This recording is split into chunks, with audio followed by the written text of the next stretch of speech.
जोहार, नमस्कार। फिर एक नया लाइव वीडियो में आप सभी का स्वागत है। बात करते हैं झारखंड की राजनीति हलचल।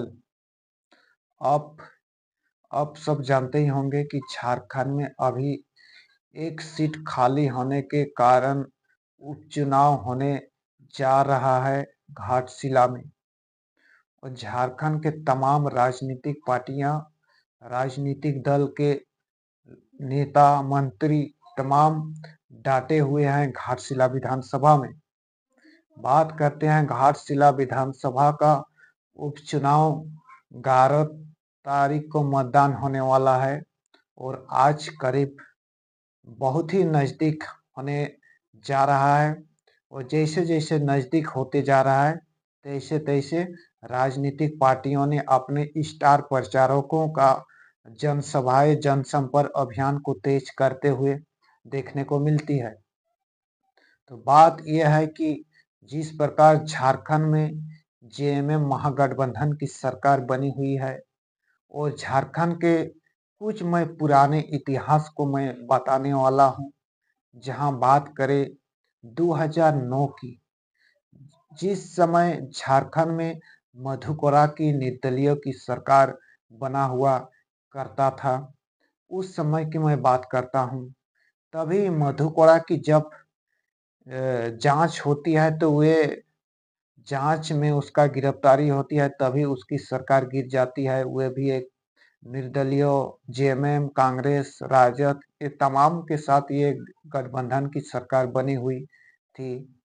तभी उसी समय शिबू सोरेन की अगर बात करें, जेएमएम के सुप्रीमो, और ये झारखंड के संसद भी 5 बार रहा करे हैं। ये बहुत ही कद्दावर नेता माना जाता है। तभी जेएमएम और कांग्रेस की सहमति से पुनः एक बार फिर माननीय शिबू सोरेन जी को झारखंड के मुख्यमंत्री का शपथ दिलाते हैं, जबकि वे एक संसद के सदस्य होते हुए भी उसको झारखंड के मुख्यमंत्री का उसको पद दिलाते हैं, शपथ लेते हैं।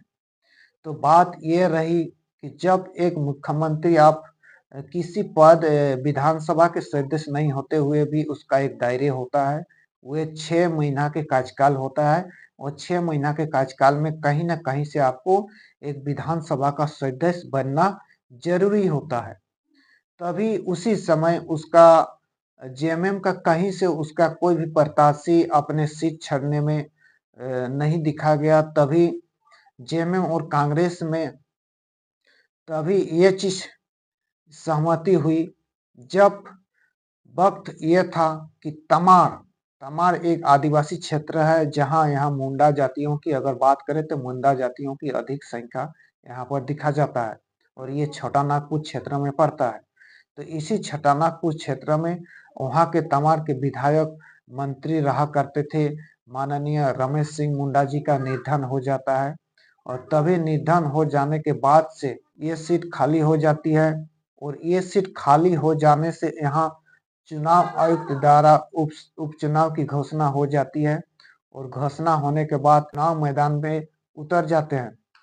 बात रही ये, जब एक मुख्यमंत्री रहते हुए इस क्षेत्र में अगर कहा जाए तो जो भी समस्या था उस समस्या का चुनाव के महल में तत्काल वहां के क्षेत्र में काम काज को दिखा जा रहा था। अगर किसी गांव में बिजली की समस्या, पानी की समस्या, कोई गरीबों के पेंशन की समस्या, आवास की समस्या, जो भी तरह के गरीबों का समस्या था उसका तत्काल निदान किया जा रहा था उसका समस्या का। ये इस प्रकार वहां दिखा जा रहा था। तो बात यह रही कि जब चुनाव यहाँ पे हुआ तभी एक जुआ आते हैं, तमार विधानसभा के ही जुआ होते हैं और ये जुआ उभर कर आते हैं और यहाँ चुनाव में माननीय मुख्यमंत्री शिबू सोरेन जी को पराजित करते हैं और इतिहास रचते हैं। वे करीब 9,000 मतों से हुए माननीय झारखंड के एक मुख्यमंत्री को उपचुनाव में पराजित कर जीत हासिल करके ये विधानसभा पहुंचते हैं। इसका नाम होता है गोपाल कृष्ण पातर उर्फ राजा पीटर जी। ये बात है 2009 की। ये उपचुनाव झारखंड के जनता, झारखंड के युवाओं पर ये एक उबाल आता है, जिस उबाल से तमाड़ विधानसभा में एक बदलाव की चेहरा, बदलाव के मूवमेंट में अगर जनता आती है तो जनता के हाथ में सारा कुछ होता है। जबकि एक मुख्यमंत्री जी को यहाँ अगर 2-3 साल से अगर देखा जाए तो झारखंड में उभरते हुए वैसे ही एक युवा का निर्माण हुआ है, और वे एक अपने संगठन से लेकर, एक समिति से लेकर एक पार्टी का निर्माण करते हैं। जब एक समिति से अगर बात करें तो समिति से बात आती है और समिति से वे निर्माण करते हैं एक पार्टी का, और जब एक पार्टी का निर्माण होता है तो पार्टी से एक विधानसभा में भेजने के लिए एक विधायक बनते हैं, उसका नाम होता है एक टाइगर। बात करें जेल कैंप की, अगर ये जेल कैंप की निर्माण होती है झारखंड में, और जेल कैंप की निर्माण होने के बाद एक युवाओं में डुमरी विधानसभा से एक युवाओं का विधायक बनाते हैं और विधानसभा में भेजने का काम करते हैं, और ये विधायक बनकर जब विधानसभा में पहुंचते हैं तो एक अलग ही अंदाज देखने को मिलती है, जो ये कभी झारखंड में अगर इस प्रकार के विधायक नहीं देखा गया है, और इस प्रकार ये दहाड़ने लगते हैं। तो ये होती है नजारा, ये एक जेल कैंप पार्टी का, युवाओं का पार्टी का ये नजारा होता है, जहां बड़े बड़े राजनीतिक पार्टी, राष्ट्रीय इसे ये कहा जाता है। लेकिन आज वर्तमान की स्थिति अगर बात करें तो घाटशिला उपचुनाव की बात करते हैं, जहां आज अगर यहाँ दिखा जाए तो वही युवा, उसका नाम होता है टाइगर जयराम महतो। ये कहीं भी अगर जाते हैं तो इसका जनसभा जहां होती है तो यहाँ लाखों की संख्या युवाओं का उमड़ पड़ती है। ये ऐसा जुआ है।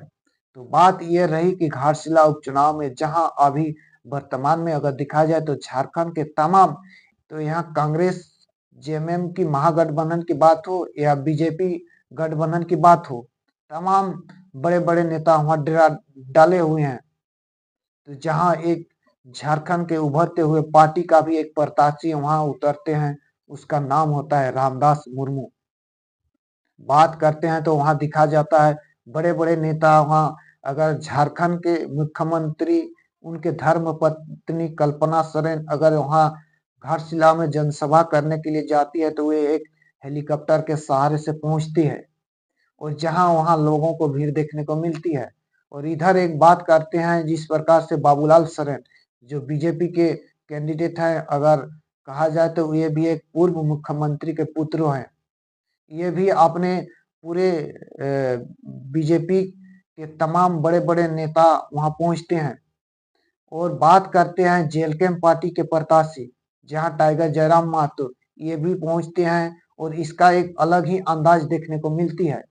ये गांव गांव, घर घर जाकर एक एक आदमी से मुलाकात करते हैं, एक एक समस्याओं का रूबरू कराते हैं, लोगों को जानकारी देते हैं, और तमाम जानकारी देकर ये गांव में अपने लोगों का समस्याओं का निदान करने का आश्वासन देते हैं। और इसका एक नजर एक अलग ही देखने को मिलती है, इस जिस गांव पे ये प्रवेश करते हैं तो एक अलग ही अंदाजा देखने को मिलती है।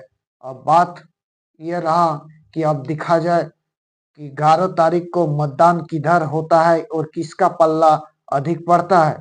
यह रही बात, अपने दमखम सारे नेताओं ने लगे हुए हैं, जो जिस प्रकार से अपने अपने अंदाज में लगाए हैं, अपने अपने राजनीति के स्टार प्रचारक को लगाए हुए हैं, तमाम नेता वहां डटे हुए हैं। बात रही 11 तारीख और 14 तारीख की, 11 तारीख को मतदान है और 14 तारीख को मतगणना है। ये रही, अब दिखते हैं कि क्या किसका क्या पल्ला भारी होता है और किसका जीत होता है। दिखा जाए, ये जनता के हाथ निर्णय है। इसी प्रकार खबर पाने के लिए हमारे साथ बने रहे।